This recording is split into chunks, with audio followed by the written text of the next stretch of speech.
The pain had been sitting low in my back for days now, creeping in slowly each morning like it had a schedule of its own, not sharp enough to justify a complaint, but constant enough to remind me, with every movement, that something inside me had shifted. Something physical, maybe, but more likely emotional, because no amount of stretching or heat patches or herbal teas had done a thing. And after another sleepless night spent tossing from side to side, I found myself bent over the sink in the kitchen at 6:45 in the morning, pressing the heel of my hand against my spine and exhaling through my teeth in a slow hiss that broke the silence of the house louder than I expected. The kitchen smelled like reheated coffee and early summer air, the kind that seeps in through barely open windows and mixes with dust. And as I stood there waiting for the kettle to boil, even though I knew I'd just let it go cold again, I heard the soft thud of footsteps on the hallway tiles, barefoot, unhurried, familiar in a way that only added to the weight pressing into my muscles. And when I turned, there was Nick leaning against the doorframe, holding a protein bar and tea, one hand and a half-full water bottle in the other, wearing the same faded t-shirt he always worked out in, the one with tiny holes around the hem and sleeves pulled tight across his arms.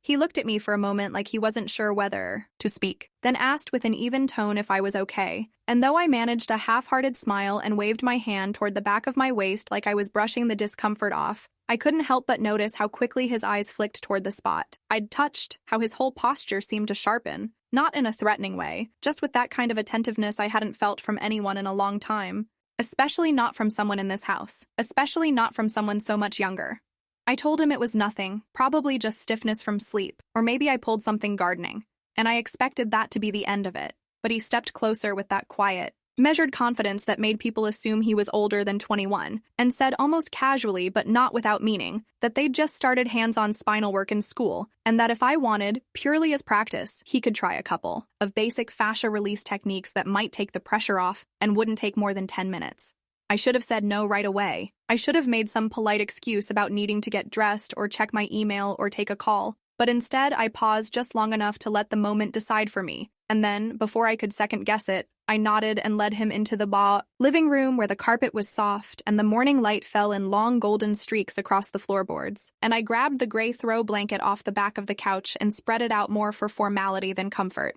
then lowered myself onto my side as he instructed, feeling oddly nervous about how close we already were to the ground, how quiet. The house felt without any background noise to make this seem less personal. He didn't say anything unnecessary, didn't crack jokes or try to break the silence, just settled onto his knees beside me with slow, methodical movements and pressed, his hands lightly against the small of my back. And for the first minute or two, I could almost believe this was purely mechanical, just skin and bone and technique. But then I noticed how in tune he seemed with each shift of my breathing, how his thumbs adjusted their angle with every exhale, like he was tracking something deeper than muscle tension, like he was listening to the quiet parts of me I hadn't realized were speaking out loud.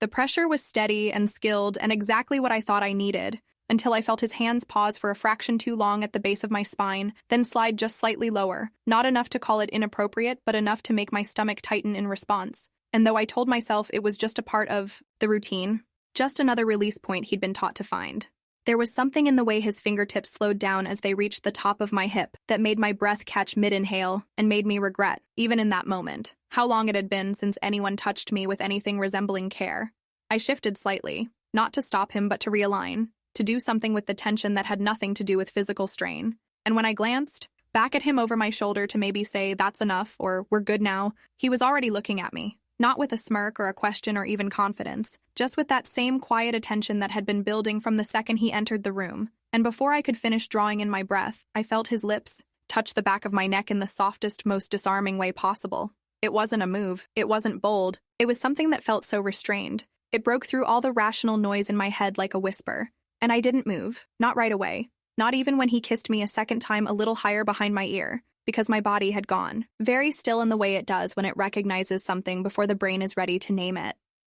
When I turned my head toward him, maybe out of reflex or maybe to create space between us, he leaned in, not aggressively but without hesitation, and for one suspended second our lips met in a kiss that wasn't confused or accidental or wrong in its motion, only in its existence, because the way his mouth found mine with deliberate slowness made it clear that whatever this moment was, it had been building for longer than either of us wanted to admit. The second our lips separated, and I realized just how far it had gone and how fast it had happened, something deep in my chest tightened, not with anger and not exactly fear, but with a kind of sharp, rising clarity that made it impossible to pretend this was a misunderstanding or a misstep that could be laughed off later, because the warmth on my mouth was still there and my heart was beating too fast to blame it on surprise alone. And I knew, with that kind of awful certainty that only comes in moments like this, that if I didn't stop it now, I wouldn't stop it at all. I pulled away, not with a shove or anything dramatic, but with a kind of breathless finality, like pulling the handbrake on a car right before it rolls off the edge. And my voice came out low and rough and quieter than I meant it to be when I said his name. Just his name. Nothing else at first, because I needed a second to steady my tone before I could even process what I had to say next. My hands were on his chest now, not pushing but holding space between us, and I looked him straight in the eyes, brown, serious, unflinching, and I told him, without trembling and without raising my voice, that if something like this ever happened again, I would tell his father, not because I wanted to threaten him or guilt him or shame him, but because I needed him to hear me, really hear me. And I needed to remind myself where the line was, even if I had already crossed it in a way that couldn't be undone. He didn't argue, didn't deny anything, didn't make some half-hearted joke to deflect the weight of what we'd just done, and in a way that was worse than any reaction he could have had, because the quiet between us said more than words ever could, and I could feel the heat from his skin through my palms long after I stepped back and forced myself to walk out of that room. I moved quickly through the hallway without looking back, past the mirror by the coat rack without daring to see what expression might be written on my face, and locked the bathroom door behind me with fingers that shook just enough to make the sound of the latch seem louder than it should have, like a tiny echo of guilt slamming itself shut inside my ribs. The air in the bathroom was too warm, too still, and I leaned over the sink with both hands gripping the porcelain so tightly my knuckles went pale, and I told myself to breathe, to calm. Down, to not let the tears that were gathering behind my eyes spill over because crying would make it too real, would make it something I'd have to explain even to myself, and I wasn't ready to do that yet.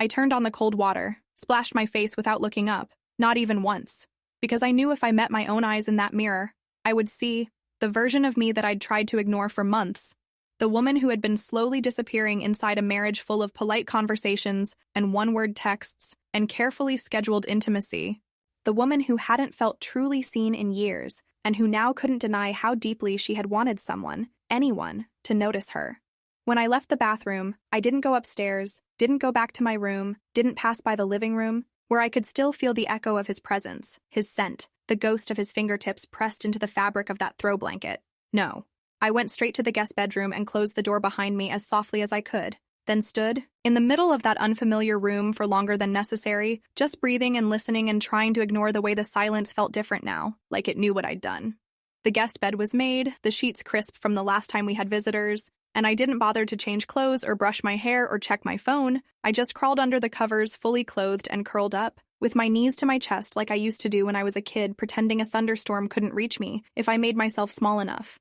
I didn't fall asleep. Not really, not in any restful sense, but my body eventually gave in to the exhaustion that had been following me since dawn, and I drifted in and out of a shallow kind of half-consciousness where the same moment played over and over in my head like a broken record, his hand pressing gently into my back, his breath warm against my neck, the look in his eyes when he kissed me, and the sound of my own voice as I told him what would happen if he ever did it again, even though part of me already knew I hadn't meant it as much as I should have. When the morning light shifted across the walls and the ceiling fan creaked softly above me, I stayed in bed long after I should have gotten up, long after I heard Nick moving through the kitchen, long after I heard the soft click of the front door and realized he'd gone out for a run or coffee, or maybe just to put space between us that neither of us knew how to manage anymore. And I stared at the ceiling with dry eyes and a dull ache behind them, knowing that something irreversible had happened, and that no matter how still I lay or how tightly I wrapped the blanket around myself, I wouldn't be able to pretend otherwise. Didn't reach for my phone, didn't text my husband, didn't open any social apps or email, didn't call anyone to hear a voice that might ground me, because what would I say really? What words could I possibly use to describe the storm that had passed through my own house without warning, without noise, without a single broken object? To prove it had ever been real, except for the way it had rearranged everything inside me? So I stayed in the guest room, not out of guilt or shame, though I felt both, but out of a kind of quiet paralysis that I hadn't experienced in years, a knowing that whatever I did next would matter more than I was ready for. And as the hours passed and the house filled again with normal sounds, birds outside, a distant mower, the hum of the fridge, I lay there and tried not to think about what it meant that my body hadn't recoiled, that my heart had leapt, that I had kissed him. Back, even if only for a second. And in that second, everything changed. I woke up in the guest room with a dry mouth and an ache in my back that had nothing to do with tension, and everything to do with the fact that I'd curled up too tight under a blanket that smelled like linen spray and unfamiliar fabric softener. And even though the air in the room felt still and quiet, like the kind of calm that usually followed a storm, I knew before I even moved the sheets that nothing about today was going to feel normal, not because anything would be said aloud, but because everything had already shifted into that silent, invisible weight you carry behind your ribs when something inside you has changed and you're too scared to admit how much. The kitchen looked the same as it always did, clean in that semi-lived-in way I kept it when I wasn't expecting guests, and the sun coming through the window landed across the tile in long yellow strips that made the room feel warmer than it was. But even as I stirred my coffee with the same spoon I always used, even as I started my morning the way I always had, I could feel how carefully I was trying to convince myself that nothing had happened, that the world hadn't tipped a little too far to one side the day before, and that I wasn't now existing in a version of my life where 1 second too long in the wrong room might set the entire structure crashing down. Nick wasn't there when I came out of the guest room, and he didn't appear for breakfast, and a part of me felt relief that I didn't have to see his face, didn't have to pretend to make small talk, or ask how his class schedule was going, or pretend I hadn't felt the ghost of his lips on my skin all night. But another part of me felt that strange, hollow twinge that comes when the person you're trying to avoid starts avoiding you first, and I hated that it made me feel something that even in my own head I refused to call disappointment. I scrubbed the counters, vacuumed the corners, washed every towel in the linen closet even though none of them needed washing, folded and refolded a pile of old sweatshirts I hadn't touched since last fall, and when that wasn't enough to fill the time or silence. The noise in my head, I texted Sarah from book club to ask if she wanted to grab lunch next week, left a voicemail for my cousin about that recipe she'd posted on Facebook, and even called my husband, who picked up on the third ring and sounded distracted but cheerful enough when he asked how things were going. And I laughed a little too, loud when I told him everything was fine, that I missed him, that the house was quiet but peaceful, and he said he'd try to come home early next week if the supplier meeting didn't run over, which I already knew meant probably not. By late afternoon, I'd switched from busy to performative, changing into a top I hadn't worn in months, brushing out my hair, putting on just enough mascara to look rested without looking like I was trying too hard. And when Nick finally came home just before dinner, carrying a plastic bag of groceries, and his headphones still around his neck, he barely glanced in my direction, offered a simple, "Hey," without eye contact, and disappeared into the upstairs bathroom like he was avoiding a fire instead of a woman who'd spent the entire day pretending she didn't exist in the same house as him.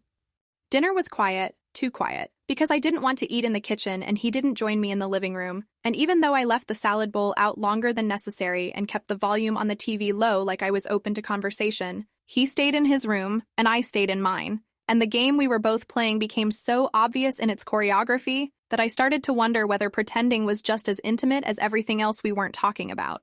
The next day started the same way, with me moving around the house like I had a to-do list written on my skin, and him slipping in and out at hours I hadn't expected, never staying in the same room too long, never letting our paths cross except for the occasional sound of footsteps on the stairs, or a door closing gently behind him. And even though we hadn't spoken since that moment in the living room, since the kiss that hadn't really ended but had been sliced off by urgency and guilt, the tension that now stretched between us was thicker than words could have ever been.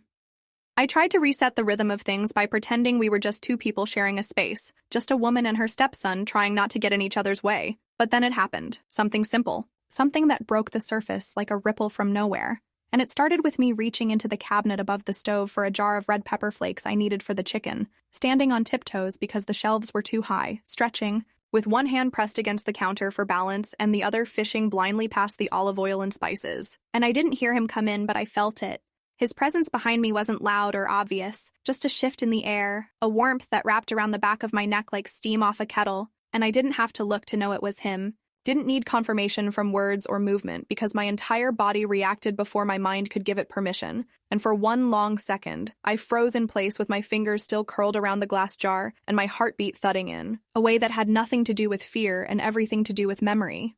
I lowered my arm slowly, pulled the jar down and turned just slightly, just enough to see him standing behind me without touching me, without leaning in, without even blinking, but close enough that I could feel the way he was watching me, not like a boy watching his father's wife, not like a student trying to hide a mistake, but like a man trying to decide whether the line we drew was still real or just something we pretended to see because neither of us knew what else to do. I didn't step away right away, didn't say anything at first, because part of me wanted to know if he would say something first, if he would name what had already filled the space between us like a storm gathering over water. But he didn't, and the silence stretched so taut it hurt my chest, and finally I moved a half step to the side and whispered, barely audible even to myself, that he had promised not to come this close again. He didn't flinch, didn't smile, didn't apologize, just tilted his head slightly like he was surprised by my version of the past, and said, with no heat and no apology, that he had promised. Nothing, that I was the one who pretended nothing had happened, not him. The way he said it, not harsh, not loud, just simple, like fact stated over coffee, landed in my chest with more weight than any argument could have carried, and I stood there still holding the jar in my hand as if I could pretend we were just two people exchanging comments about cooking. As if the memory of his mouth on mine hadn't embedded itself into every square inch of silence between us, but the words he'd just spoken sat too heavy to ignore, because he was right in the way that only makes you more angry, not at him, but at yourself, for hoping you could rewrite something just because you didn't like how it started. I set the jar down slowly on the counter and didn't meet his eyes, not because I was ashamed of what I had done, but because I couldn't trust myself not to ask a question I didn't want the answer to. And the air between us pulsed like it was carrying sound we couldn't hear, but both felt deep in the pit of our stomachs. And I told myself, right then and there, that I would not be the first to walk away this time, that I would stand my ground, even if it meant standing in a room that no longer felt like mine. But he stepped back first, not far, just enough to break the invisible thread stretching between us. And in that movement, I felt the entire scene dissolve without resolution, like a play ending in the middle of a line. And I watched him turn, walk across the kitchen like the conversation was already over, and disappear around the corner without closing the door behind him, without saying anything else, without giving me the satisfaction of knowing whether I'd pushed him away or he'd decided I wasn't worth staying near. I stood there for a long moment, longer than I needed to, staring at the space where he'd been like it might still hold some echo of what we hadn't said, and then I reached for the cutting board with a steadiness I didn't feel, and went back to chopping garlic like nothing had happened, like my pulse wasn't still racing, like the smell of detergent on his shirt hadn't clung to my skin just from standing close enough to breathe it in. The rest of the evening passed in a fog of chores and phone calls and background noise, and when my husband called again to check in before bed, I found myself speaking in a tone I barely recognized, high and breezy and full of unnecessary details about errands I hadn't actually run and meals I hadn't really eaten, and I could hear the clink of silverware on his end of the line, the distant buzz of a restaurant in motion. And when he said he missed me, I responded automatically, telling him I missed him too, and then stared at the kitchen wall after we hung up, wondering when the word miss had started feeling more like habit than truth. That night, I didn't go back to the guest room, not because I felt any more at peace with what had happened, but because pretending required consistency, and I couldn't bear the thought of giving it away by hiding, so I climbed under the covers in my own bed, pulled the sheets up over my chest, and stared at the ceiling in the dark with my hands clasped tightly on my stomach, like that might hold everything together. I didn't hear Nick that night, didn't know if he was in his room or out or somewhere in between, but I imagined him lying on his back like I was, with his hands behind his head and his eyes wide open, wondering if the silence we had returned to was supposed to make things easier, or if it had only made the truth harder to reach.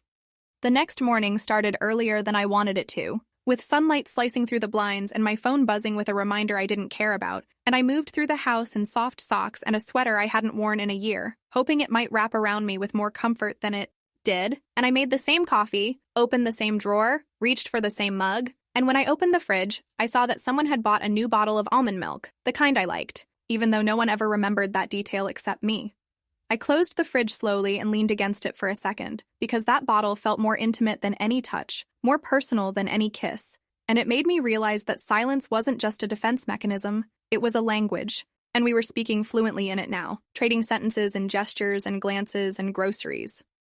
Around 10, I heard the shower upstairs and turned the volume down on the radio without thinking, as if making less noise would somehow keep everything inside its fragile shell. And as I moved through the hallway past the staircase, I paused on the landing, half hoping he'd come down, half praying he wouldn't, and I caught my reflection in the glass frame of a family photo, the kind we'd taken 5 summers ago at the lake, and for a moment I didn't recognize the woman looking back at me, not because she looked older or more tired, but because she looked like she was waiting for something she wasn't willing to name. The rest of the day stretched out like a test I didn't study for, with moments that looked normal on the outside but felt hollow in places I couldn't explain, and every time I heard footsteps or the squeak of the back door or the creak of the stair railing, I braced myself for another unscripted moment. Another breath too close or a phrase too loaded, but none came. We were both too good at this game now. By evening, I had mastered the rhythm of pretending again, moving through each room with the same timing I'd learned over years of being overlooked, and when I finally sat down on the edge of the bed to take off my shoes, I found myself wishing the day had given me more than just silence and shadow, something real enough to feel, even if it hurt. Because at least then I'd know we hadn't imagined it. The fight started over something embarrassingly small, something that wouldn't matter to anyone else. Something like a missed call or a tone in my voice that didn't match the script my husband had already written in his head for how I should sound, and even though I tried to soften my words and kept my hands busy at the sink so he wouldn't see them shaking, there was no stopping it once it started. No derailing the train once it had jumped the track, and by the time he asked the question, the room had already lost all its warmth and every sound around us had started to echo, like we were standing in an empty theater pretending to play normal people having a normal night. He leaned against the edge of the counter with his arms crossed, and that look on his face that always made me feel like I was being interrogated, not by a man who loved me, but by someone who had already decided I was lying. And he asked if I was going to tell him what was really going on, or if he had to drag it out of me one awkward moment at a time. And when I didn't answer fast enough, when I just stared down into the soapy water and listened to the faint hum of the refrigerator, he exhaled hard and said the one thing I wasn't expecting, the one thing that sliced clean through every layer of politeness we'd built over the years like a glass dropped on tile. Just tell me the truth. Are you sleeping with someone? At first I thought I'd misheard him because his tone didn't change, didn't rise or fall, just sat flat in the air between us like a heavy box that neither of us wanted to pick up. But when I finally looked up and saw the tightness in his jaw and the flicker of something unfamiliar in his eyes, something like fear or maybe anger, I realized he wasn't bluffing. Wasn't fishing for drama, wasn't playing games. He really thought it was possible that I had stepped outside our marriage and let someone else into the spaces that used to belong to him. And the fact that he wasn't wrong, not completely, not if we were being honest about intention instead of action, made the panic rise in my throat so fast I couldn't speak. I shook my head. Once, twice, then backed away from the sink like the room had tilted beneath me. And I told him no. Of course not. Absolutely not. How could he think that? How could he say that? And my voice cracked on the last word in a way I hadn't heard in years, not since the night I found out about his business dinner. That wasn't a dinner at all. Not since I learned what it felt like to lie in a bed next to someone who carried secrets in his phone and didn't even bother to turn the screen away when he typed. And as I tried to catch my breath and find a way to make the air feel less dense, he just watched me with that same expression, the one that didn't trust what I was saying even though I was telling him the truth, or at least the version of it that still fit within the boundaries we'd silently agreed to years ago. Didn't wait for him to say anything else. Didn't wait for the apology that wouldn't come or the explanation that wouldn't make sense. I just grabbed the throw blanket from the arm of the couch, stepped into my slippers, and walked out the back door onto the porch like I needed air, even though the night was colder than I'd expected and the wind cut through the cotton fabric of my sweater with the kind of precision that made my skin tighten and my eyes sting. And I sat down on the far corner of the wicker bench with the blanket pulled tight around my shoulders and my knees pressed up to my chest like I could shrink small enough to disappear into the wood grain. The sky was dark, but not empty, filled with slow-moving clouds that covered and uncovered the moon like it was playing peekaboo, and the porch light behind me cast just enough glow to make the railing feel like a fence instead of a wall. And I sat there for what felt like hours but was probably less than 20 minutes, breathing in the cold and trying to slow the rush of thoughts that wouldn't quiet down. And I told myself that I had done nothing wrong, that the kiss hadn't counted, that I had pulled away, that I had warned him, that I had slept in the guest room and hadn't let anything go further. But none of those things changed the truth. I was too scared to speak. I had wanted it. Even just for a second, I had wanted to feel seen, touched, chosen. I didn't hear the door open, but I felt him before I saw him, the way the air shifted slightly, and the faint creak of the floorboards gave him away. And when I turned my head, slowly toward the sound, Nick was already sitting beside me, not touching me, not saying anything, just resting his elbows on his knees and looking out into the night like we were two strangers sharing a cigarette break outside a bar we didn't want to be in, and I was too tired to move, too full of shame and anger and confusion to start another performance. So I just stayed where I was with the blanket pulled tighter and my mouth shut because there was nothing I could say that wouldn't betray me. After a minute, maybe two, he reached out and laid his hand gently on my shoulder. Just his palm, just the weight of it, nothing more. And the contact sent a ripple through me that I tried to ignore, tried to label as cold or fatigue or stress. But I knew better. I knew it was the echo of the moment we had shared and the one We hadn't finished, and I shifted slightly, not away, not toward, just enough to register that I had choices, and I was still sitting in them. When I started to move, maybe to stand, maybe to leave, maybe to save what was left of the boundary, I'd drawn with shaking hands. He gently pressed his hand just enough to keep me where I was. Not forceful, not demanding, just a silent invitation to stay still. And for reasons I didn't understand, I did. I turned toward him without meaning to, or maybe I meant to more than I wanted to admit. And in the dim porch light that blurred the edges of our faces, our eyes met with a kind of softness that didn't belong here, didn't belong to us, didn't belong to this house or this story. And before I could stop before I could even decide whether I wanted to, he leaned in slowly, deliberately, and kissed me again. His lips were warm and steady, unhurried in a way that felt almost reverent, as though he didn't expect me to meet him there, as though he was giving me every second I needed to pull away again, to push him back, to remind us both of what we were doing and why it shouldn't be happening. But I didn't move, not because I couldn't, not because I didn't know better, but because something inside me had already decided, long before he touched me, that this moment had crossed the boundary between wrong and inevitable, and the only thing left now was to decide whether I wanted to lie about it to him or to myself. The kiss deepened slowly, like we were learning the shape of it in real time, not rushing, not fumbling, just allowing space to shrink between us, breath by breath, and the cold night air disappeared completely from my skin as soon as his hand found the edge of the blanket and curled around my waist. Not possessive, not claiming, just holding, as though he wanted to make sure I didn't vanish, as though some part of him still expected me to bolt like a deer catching the scent of danger in the woods. And I hated that he was right to think that, hated that. My own body had spent weeks trying to outrun something it clearly didn't want to escape. When we finally parted, it wasn't abrupt or dramatic, just a slow unraveling of breath and distance. And I sat there with my eyes still closed for a second longer than necessary, letting the silence stretch between us, not because I didn't know what to say, but because I didn't trust my voice to carry the truth without betraying all the lies I'd stacked around it. And when I opened my eyes and looked at him, really looked, I saw none of the things I'd prepared myself to find. No smirk, no smugness, no regret, just that same patient stillness that had always made him feel older than he was, like he had already lived through the outcome of this moment and had accepted it, whatever it turned out to be. I pulled the blanket tighter around my shoulders and whispered the only thing that felt real in that moment, the words slipping from my mouth before I could filter them, raw and simple and shamefully honest. I can't.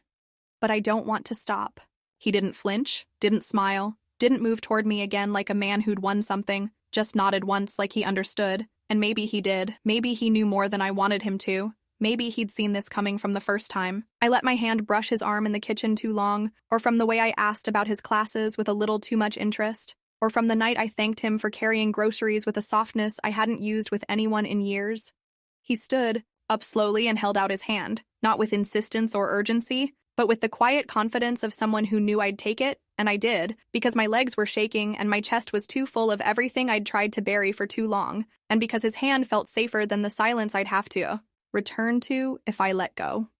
He didn't say where we were going, didn't ask if I was sure, didn't try to guide me like a man leading someone into something secret and forbidden. He just walked beside me through the cold hallway and down the creaky steps into the part of the house we didn't use after dark, the converted garage that my husband called his workshop, but hadn't touched in months, the one with the old wooden table stained with oil and the high window that only let in moonlight when the clouds were thin. He opened the door and waited for me to step through, then closed it softly behind us, and the click of the lock wasn't loud, but it echoed in my bones like something final, not threatening, just permanent, like a decision had been made, and now we were living inside the space that decision had created. The room smelled like dust and cedar and something faintly metallic, and I stood there in the middle of it, surrounded by forgotten tools and half-finished projects, and the hollow echo of the man whose name was still written on the blueprints, pinned to the wall, and I thought for a moment that maybe this was the most honest room in the house, because everything here was unfinished. Everything had been started with intention and left behind in silence. Nick moved behind me but didn't touch me, didn't speak, didn't even breathe loudly, just waited. And I felt the weight of his presence more than anything, the way it filled the room without pushing, the way it made me feel like I could exist without needing to explain why I was here, why I'd followed him, why I hadn't walked away when I had every chance to. When he finally stepped close enough that I could feel the heat of him at my back, I didn't tense, didn't step away, just let my eyes close and my shoulders drop, and in that stillness, something inside me broke. Not like glass or bone, not violently, just quietly, like a wall giving way after years of pressure, like the sound of fabric tearing in the dark. He rested his hand gently on my arm and then, slowly, turned me toward him, and I met his eyes in the dim light and saw no fear, no hesitation, no question, only the reflection of everything I was too tired to hide. We stood there for what felt like hours, and maybe was only seconds. Two people caught in a moment they couldn't undo, surrounded by things that had once meant something to someone else. And without a word, he leaned in again, and this time there was no searching, no pause, no permission needed.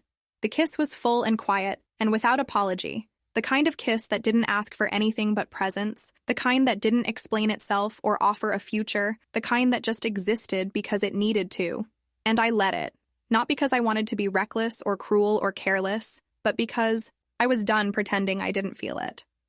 The morning after the workshop, I woke up before the sun rose, not because I had set an alarm or had somewhere to be, but because my body refused to let me rest, as though the stillness of the house had become too loud, and my breath couldn't find a rhythm that didn't feel borrowed from another life. And I lay in bed with the sheets twisted around my legs, and my thoughts moving in slow, wide circles, that always led back to the same image, the same moment, the same kiss I had wanted and feared in equal measure, and now couldn't stop replaying no matter how hard I tried to shove it back into the corner of my mind, where mistakes go when you're not brave enough to name them out loud. I spent most of the day pretending to be busy, folding already folded laundry, wiping countertops that were spotless, walking room to room with an empty basket and a forced expression of purpose, while avoiding every possible route that might put me face to face with Nick. And I kept telling myself that it wasn't avoidance, it was caution, it was discipline, it was maturity. But deep down I knew it was just fear. Not of him, and not even of what had happened, but of the way my body had responded when it wasn't supposed to, of the way my hands hadn't trembled when they touched his chest,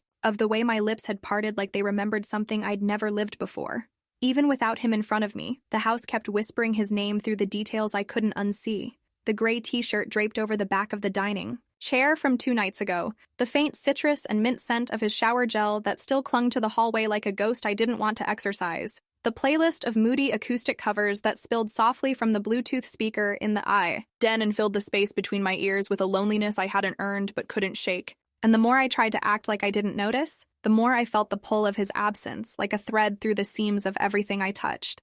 By mid-afternoon, I had worn myself down to the edge of nothing and collapsed onto the couch with the TV playing something I couldn't follow and a half-empty cup of tea cooling rapidly in my hand. And it wasn't until I reached for my phone to check the time that I realized I didn't have it, that I hadn't had it all morning, that I had left it charging on the nightstand, only it wasn't on mine, because my charger had been broken, for weeks, and I'd used the one in Nick's room the night before when my battery was at 4%, and I didn't want to go rummaging for a spare in the kitchen drawer. I stood up too quickly, heart pounding for reasons that had nothing to do with the phone, and everything to do with the memory of how that room looked last time I entered it, how it had smelled faintly of cedar and detergent and skin, how the curtain had been open just wide enough to let the streetlight pool across the sheets in a diagonal slash of shadow, and I hesitated outside the door longer than I should have, long enough to talk myself out of going in, long enough to imagine every version of this moment where I knocked and waited and walked away untouched. But then I heard the muffled sound of water shutting off, and before I could stop myself, I pushed the door open with the quiet care of someone entering sacred ground. He was there, back turned, a towel wrapped around his waist and another slung over his shoulder, steam curling from the bathroom behind him in soft tendrils that made the room feel thick and intimate, even though nothing had happened yet. And for a second, I froze, not because I wasn't expecting to see him like that, but because the reality of it was so much gentler than anything my mind had imagined. It wasn't obscene or confrontational. It was ordinary in the most disarming way, like walking into someone brushing their teeth or folding socks, only my body didn't treat it like routine. My breath hitched, and my fingers curled instinctively into the fabric of my sleeve as if I needed something to hold on to. He turned slightly, not all the way, just enough for our eyes to meet, and in that fraction of a second I saw it, recognition, restraint, a flicker of something close to relief, and neither of us said anything right away, because the silence didn't feel empty this time. It felt full, like it had teeth. And I hated that I didn't look away first, hated that I stood there too long, that I felt heat rising in my chest like a warning I had no intention of obeying. He didn't move toward me, not at first. Just let the towel fall from his shoulder and hung it carefully on the hook behind the door like we were living inside a script that required choreography instead of impulse. And only then did he take a step in my direction, slow and deliberate, not closing the space entirely, just narrowing it. And when he finally spoke, it wasn't a question or an apology or even a plea. It was a truth I wasn't ready for but couldn't unhear. Your husband doesn't even look at you like I do. The words landed soft but sharp, like velvet wrapped around glass, and I felt something inside me twist. Not from guilt, not from shock, but from the ache of knowing it was true. Because I couldn't remember the last time my husband had looked at me like I was a person worth studying, worth pausing for, worth breaking a moment of silence to acknowledge. And as much as I wanted to tell Nick he was wrong, to correct him, to defend the man who still wore a ring I hadn't taken off, I couldn't do it. Not when every nerve in my body was already telling me that this room, this gaze, this breathless space between us felt more honest than anything I'd had in months. I turned before he could come closer, walked out quickly but not in panic, not in anger, just in the kind of retreat that leaves footprints in the air long after the door has closed. And I didn't look back because I didn't trust myself to stop if I did, because I already knew that if I stayed even 1 second longer, I'd have nothing left to hide behind the next time.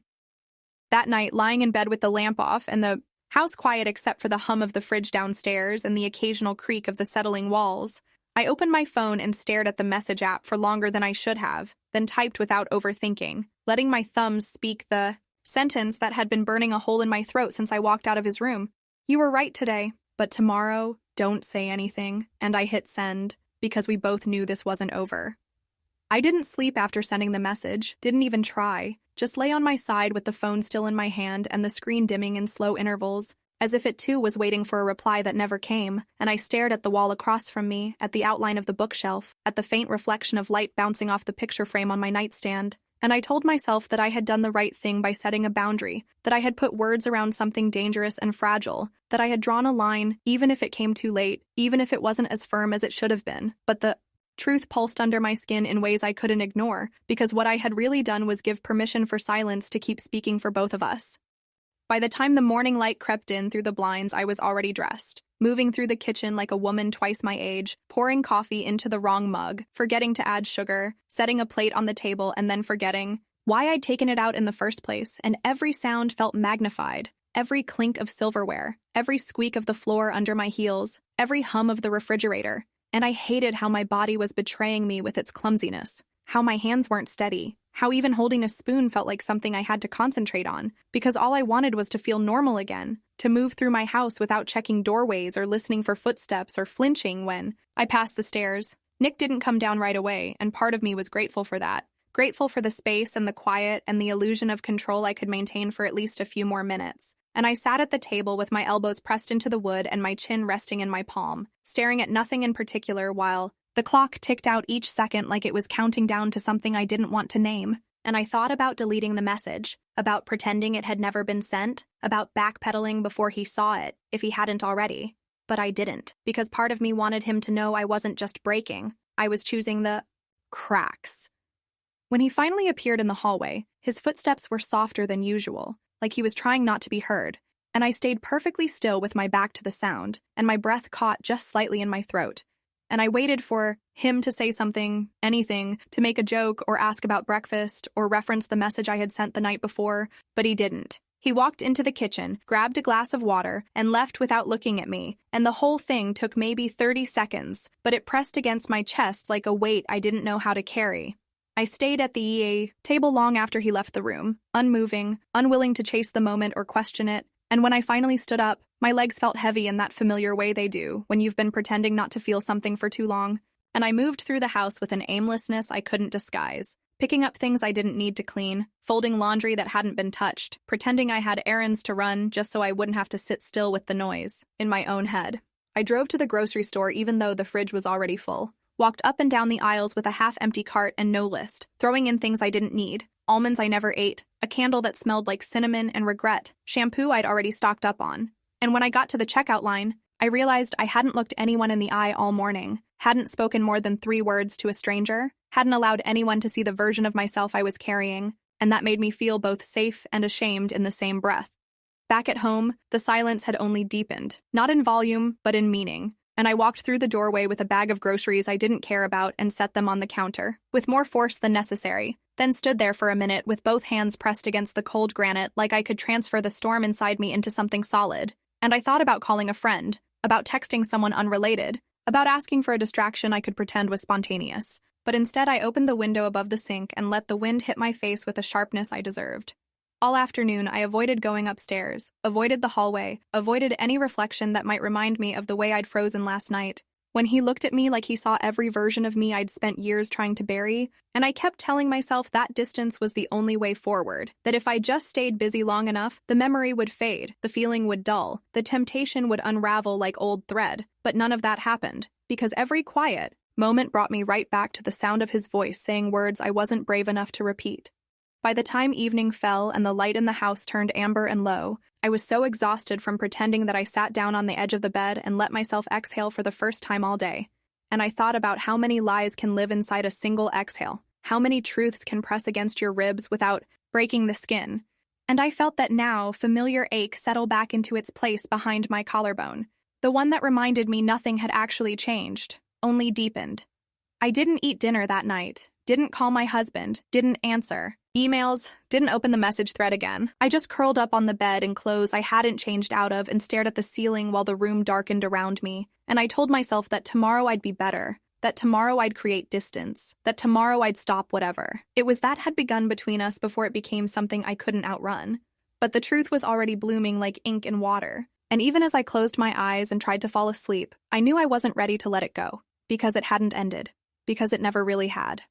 I wasn't planning to be awake that late, and I definitely wasn't planning to be standing in the kitchen in my old cotton pajama shirt with no bra, and the kind of restless energy in my legs that made sitting still feel like punishment. But the truth was I hadn't slept properly in days, and when the house fell quiet after midnight and the windows stopped echoing every car that passed down the street, my body kept finding reasons to move, to wander, to keep me away from my bed, where the silence was thicker and the guilt pressed down hard enough to bend bone. The tea kettle had already gone cold twice, and I was on my third cup of something herbal I didn't really like but drank out of habit, holding it between my palms just to have something warm against my skin, and I stared at the digital clock on the microwave like it owed me an explanation for how time kept moving forward, while everything inside me stayed suspended in the same aching loop, and I told myself that tonight would be different, that I would just sit, breathe, let my thoughts pass without acting on any of them, and then go to sleep alone and clean and whole.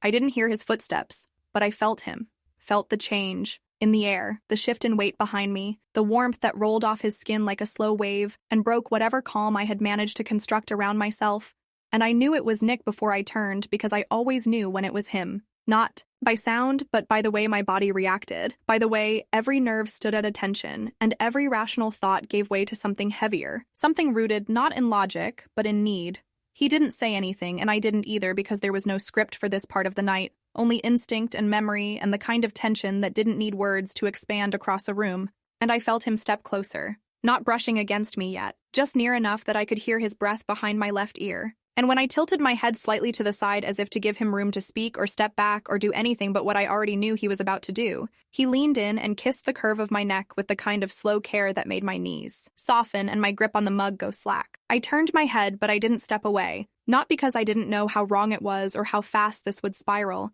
but because the line between hesitation and permission had long since blurred. And when he kissed me again, just behind my ear, then lower toward the base of my throat, I didn't protest, didn't flinch, didn't even breathe for a second because the warmth of his mouth against my skin made everything else fall away, and I knew I should walk out of the room, out of the house, out of this entire moment, but I didn't move. He took the mug from my hands and set it gently on the counter, and when I finally turned to face him, the look in his eyes wasn't cocky or confident or devious. It was quiet, patient, familiar, like he had been waiting, not for the opportunity, but for me to stop pretending I didn't want it. And when his hands found my waist and pulled me slowly toward him, I didn't resist, didn't speak, didn't even think. I just let my body close the distance it had spent weeks aching to cross.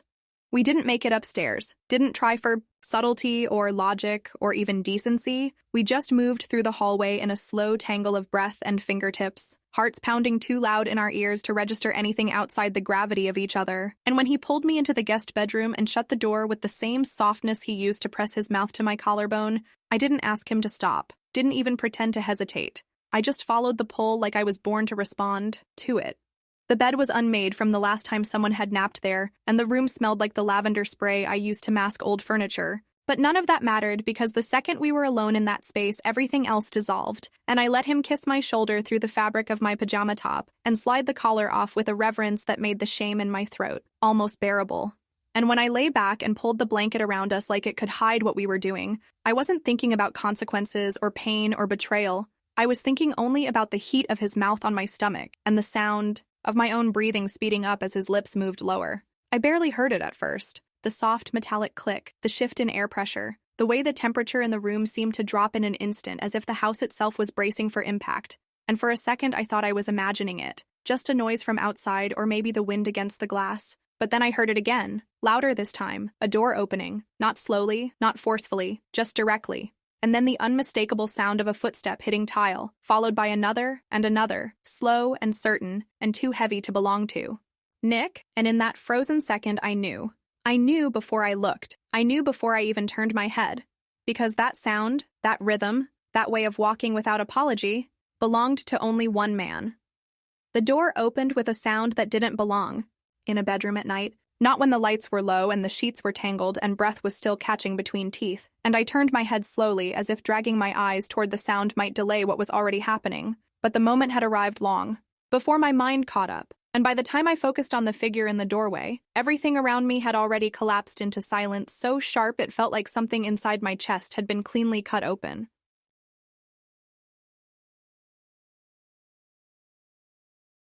That night, I couldn't sleep in our bed, couldn't sit on the couch, couldn't even bring myself to stand in the kitchen long enough to boil water, because every surface felt poisoned with memory, and every room whispered what I had done. In the quiet voice of betrayal that doesn't scream, but instead lingers in corners and under light switches and in the reflection of doorknobs where your face looks warped and smaller than it used to. So I sat by the front door with a half-zipped, overnight bag and my coat still on, and waited until the sky shifted from deep navy to early ash before I finally stood, picked up my bag, and walked toward the bus stop without even locking the door behind me.